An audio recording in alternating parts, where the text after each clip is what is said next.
Hello everyone, welcome to English with Evelyn. और हम लोग आज बात करेंगे इंटरव्यूज़ के बारे में। तो आपको लगेगा इंटरव्यूज़ का तो अभी एक वीडियो हुआ ही है, लेकिन कुछ रिक्वेस्ट्स और आई हैं कि बहुत आपने बताया है कि क्या करना चाहिए। कुछ चीज़ें ऐसी भी बता दीजिए, क्योंकि कुछ गलतियां बार बार ऐसी हो जाती हैं, समझ में नहीं आता है कि क्या गलती हुई है कि हमारा सब कुछ ठीक लगने के बाद में भी सिलेक्शन नहीं होता है। और अभी ये दौर भी है, स्पेशली स्कूल्स में, कॉलेजेस में इंटरव्यूज़ चल रहे हैं। तो मैंने सोचा ठीक है, मुझे कुछ बातें और ऐसे सोच करके याद आई हैं कि हाँ, इन चीज़ों का हम और ध्यान रख सकते हैं। ठीक है, so this information is different from, to a great extent different from the one which was shared in the previous video. तो इसमें हम क्या बात करेंगे कि हमें क्या नहीं करना चाहिए, किन चीज़ों पर ध्यान देना है कि हमें ये नहीं करना चाहिए। तो first of all is experiment. Experiment कौन सा, लेबोरेटरी वाला एक्सपेरिमेंट नहीं, किसी भी तरह का एक्सपेरिमेंट जो हम कभी अपने, हो सकता है हमारी अपीयरेंस के साथ में, या कोई और तरीके का एक्सपेरिमेंट जो हम सोच रहे हों कि इस बार ना हम कुछ डिफरेंट करते हैं। क्योंकि क्या होता है ना, हमको ऐसा लगता है कि क्योंकि because we are not being getting success, तो हम ट्राई करते रहते हैं कुछ चीज़ें, तो कई बार ड्रास्टिक हो जाते हैं वो एक्सपेरिमेंट्स। तो हमको बहुत बड़ा एक्सपेरिमेंट नहीं करना चाहिए। ऐसे नहीं सोचना है चलो हमेशा तो मैं इंडियन फॉर्मल्स ही पहन रही हूँ, इस बार मैं वेस्टर्न फॉर्मल्स ट्राई करती हूँ। Maybe I will be awkward and maybe I I'm not able to express myself because of that awkwardness, because I'm not feeling comfortable or confident. तो बहुत ज़्यादा एक्सपेरिमेंट करने से बचना चाहिए। ठीक है, फर्स्ट चीज़ तो ये है। सेकंड है टार्डीनेस। टार्डीनेस मतलब इंटरव्यू में लेट पहुंचना। बहुत बार हम मूवीज़ में देखते हैं, स्पेशली पुरानी मूवीज़ में बहुत होता है कि कोई हाफते हुए पहुंचा है और लास्ट में पहुंचे हैं, या ऐसा हुआ है कि जब तक पहुंचे हैं जगह खाली हो चुकी है, सब लोग जा चुके हैं, इंटरव्यू ख़त्म हो गए। ठीक है, तो हमको इस बात का ध्यान रखना है कि अब तो हमारे पास में बहुत सारी डिवाइसेस भी है ना, जीपीएस है, हमको पता होता है कहाँ पहुँचने में कितनी देर लगने वाली है। हम मैप पर देख भी सकते हैं कि कौन सी लोकेशन कहाँ पर है। पर बावजूद इसके हमको टाइम पर पहुँचना इसलिए ज़रूरी है, so that we can collect ourselves. That means we can again collect our composure. हम फिर से वहाँ पे एक बार पहुँच जाएं, सेटल हो जाएं, अपनी सराउंडिंग्स को देख लें, पानी पी लें, और जो हमको फॉर्म्स भरने हैं शांति से बैठ कर के वो फॉर्म्स भर लें। देखिए, वो जो हमको, जब हम पहुँचते हैं इंटरव्यू के वेन्यू पे और हमको जो फॉर्म दिया जाता है, दैट इज़ वेरी इंपॉर्टेंट।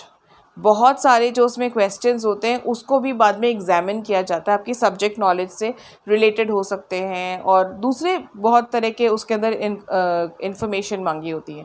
तो that form is not just to keep the candidates engaged outside in the waiting area. It's not that. They are taken into consideration. Everything that you fill into that form, that is taken into consideration when the final decision is being made. तो उस information को भी हम ठीक से सोच समझ के अच्छी तरह से फिल कर सकें। दूसरे लोगों से नेटवर्किंग करने का, क्योंकि वो आपकी ही फील्ड के लोग हैं, बहुत अच्छा टाइम होता है ये।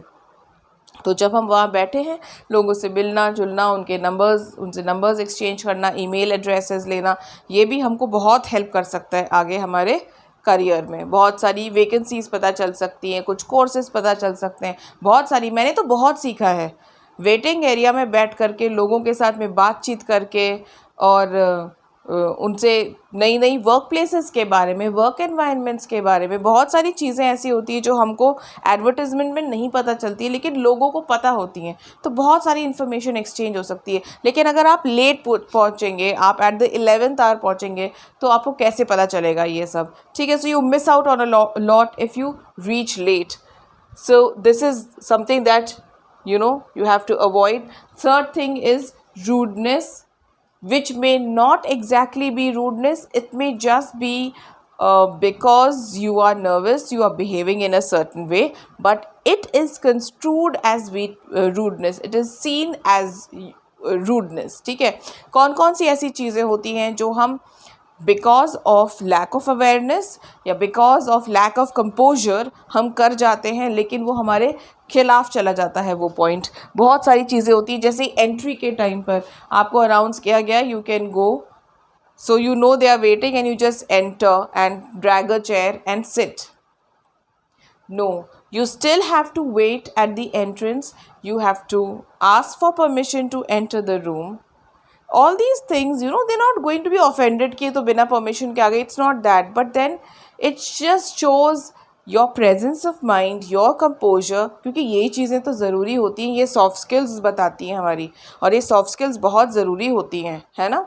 तो आप पूछेंगे, परमिशन लेंगे, फिर वो बोलेंगे येस प्लीज़ एंटर, तो आप आएंगे। आपको रूम में आने के लिए बोल दिया गया, इसका मतलब ये नहीं है कि आप अपनी चेयर खींच करके बैठ जाएंगे। They will say please take your seat, please take a chair, please take a seat, ऐसे बोलेंगे। तो जब आपको बोलेंगे तब आप चेयर को नॉइजीली नहीं खींचेंगे, आप बहुत उसको ठीक से चेयर को पुल करके और अच्छे से कंफर्टेबली, जिस पोजीशन में आप कंफर्टेबली, मतलब अच्छे से बैठना है कि आप कंफर्टेबल रहें, आपको बार बार शिफ्ट ना होना पड़े। एक चीज़, अब आप बैठ गए हैं तो आपको लगेगा कि अब अपना मैं फ़ोल्डर कहाँ रखूँ जिसमें मेरे डॉक्यूमेंट्स और सर्टिफिकेट्स और फ़ोटो कॉपीज़ हैं। तो हम सोचते हैं कि ये जो टेबल है ये मेरे ही लिए वहाँ लगाई गई है। ऐसा बिल्कुल भी नहीं है। आपको उस टेबल पे अपना फ़ोल्डर नहीं रखना है, आपको उस टेबल के ऊपर को टच नहीं करना है, आपको उस टेबल के ऊपर अपने एल्बोज़ टिका करके नहीं बैठ जाना है, ठीक है। ये चीज़ें नहीं करनी है। आपको ये समझना चाहिए, ये पता होना चाहिए कि वो जो टेबल जो है ना वो आपकी टेरिटरी नहीं है, ठीक है। तो you have to keep off it. It is very offensive when you are the interviewer and the candidate comes and just starts treating things around there which are there on the table as if they're just there for them, ठीक है। तो आप अपने lap में, अपनी गोद में अपना फोल्डर को रख के बैठ सकते हैं, है ना। एक और चीज़ होती है कि कभी अगर अच्छा हाँ, हम बैठेंगे कैसे कि हमारे नीज जुड़े हुए होने चाहिए, हमारे जो our feet should be touching, we should not be twiddling our thumbs, ऐसे नहीं करना होता है नर्वसनेस में। हमको पैर हिलाने की किसी की आदत होती है, हम क्योंकि नर्वस हो जाते हैं तो हमको पता नहीं रहता है। तो ये सब जो बॉडी लैंग्वेज है which show nervousness, lack of confidence, हमको ये सब अवॉइड करनी है। तो उसके लिए बेस्ट क्या होता है, you can fold your cross your legs at the ankle and sit. वो बेस्ट posture होता है, specially for ladies, whether you are wearing an Indian outfit और a western outfit, that is the best posture, ठीक है। Men you can cross your legs but not in a way, in an offensive way, मतलब आपको ऐसे नहीं अपने legs cross करके बैठने हैं। अगर स्पेशली सामने टेबल, आपके बड़ी टेबल नहीं लगी हुई है and you are clearly visible, तो उस वक्त आपको अपने दोनों लेग्स नीचे ही रखने हैं, ठीक है। और आप अपने लेग्स क्रॉस करके कैसे बैठ सकते हैं, आप देखते होंगे टीवी में इंटरव्यूज़ में जैसे बैठते हैं। लेकिन हाँ, कई बार आपने देखा होगा इंटरव्यूज़ में सेलिब्रिटीज़ और स्टार्स का जो पॉस्चर होता है ना, when they come and sit for an interview, that's a big no. आपको वैसे नहीं बैठना है, आपको पैर ऐसे करके नहीं बैठना है कि आपके जूते का सोल साइड में बैठे हुए या सामने बैठे हुए किसी भी इंसान को नज़र आ रहा हो। ऐसा हमें कभी नहीं करना चाहिए। और सेकेंडली, ये तो एक एटिकेट की बात है, आपको कभी भी अपना जूता किसी भी लेडी की तरफ पॉइंट करते हुए नहीं बैठना होता है, इस बात का भी ध्यान रखना होता है, ठीक है। तो ये चीज़ हमको नहीं करनी है। ये हमारा पॉस्चर जेस्चर्स के बारे में तो मैंने आपको पिछले इंटरव्यू में बताया ही था। हमारे बहुत लाउड जेस्चर्स नहीं होने चाहिए, जेस्चर्स होने तो चाहिए लेकिन कंट्रोल्ड होने चाहिए, ठीक है। फिर coffee, water, coffee, if they ask you would you like to have a cup of coffee or tea, maybe they are having at that time or they are about to finish their tea or coffee, तो आपको बुला लिया है, तो आपसे कभी पूछ लिया उन्होंने, out of politeness you never have to say yes, okay, you have to say no, so thank you, I'm good, ठीक है। पानी अगर सामने रखा हो और आपको ज़रूरत महसूस होती है कि मुझे एक सिप पानी का पीना है, क्योंकि नर्वस भी होते हैं, गला सूख सकता है, तो हम परमिशन लेंगे। हमको अज्यूम नहीं करना है क्योंकि ये रखा है यहाँ पे एक वाटर बॉटल या पानी का ग्लास, तो हम उठा करके पी लें। You should always ask for permission before having that water. Then burping, coughing natural चीज़ें हैं, हो सकता है ना, तो हमको एक्सक्यूज़ मी बोलना है।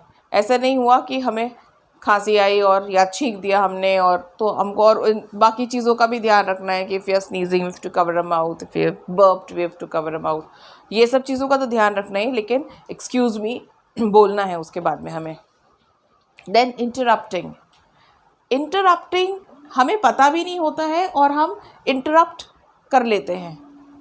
कैसे कि किसी का क्वेश्चन शुरू ही हुआ है और हमने बोल दिया, उसका आंसर देना शुरू कर दिया, ठीक है, मतलब आपने क्वेश्चन पूरा ठीक से सुना ही नहीं है। तो ये जो उतावलापना है, ठीक है, ये गलत होता है किसी भी इंटरव्यू में।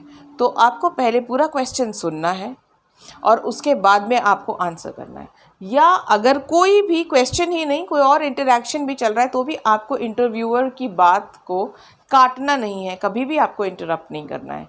तो ये जो होती है ना, ये वाली चीज़, ये बहुत ये शो करती है कि आप तो बहुत ही ओवर कॉन्फिडेंट हैं, है ना। And no one wants a know it all attitude, a person with a know it all attitude in the office, because that person is very rigid, he is a very bad learner, and that person is quite biased and judgmental. तो because of these things देखो, वहाँ पे जो बैठे लोग हैं ना, they are very wise, they are very experienced, and with their experience has come humility, है ना। उनको एटीट्यूड, उनको ईगो इश्यूज़ नहीं है। लेकिन क्यों नहीं करना है, इसलिए नहीं कि वो नाराज़ हो जाएंगे, बट इसलिए कि आपकी बहुत सारी एक गलत एक्शन से आपकी बहुत सारी कमियां सामने आ सकती हैं, है ना। हो भी सकता है कि वो कमी नहीं है आप में, लेकिन वो आउट ऑफ नर्वसनेस वैसा हो रहा है, ठीक है। तो हमको ये पता होने से क्या होगा, हम ध्यान रखेंगे और हम उन गलतियों को नहीं दोहराएंगे, है ना। So I hope this has been useful to you. Interview के लिए, आप लोग जो भी इंटरव्यूज़ देने जा रहे हैं उसके लिए आपको बहुत बहुत शुभकामनाएं, and please continue to like, share and subscribe to my channel. Bye bye.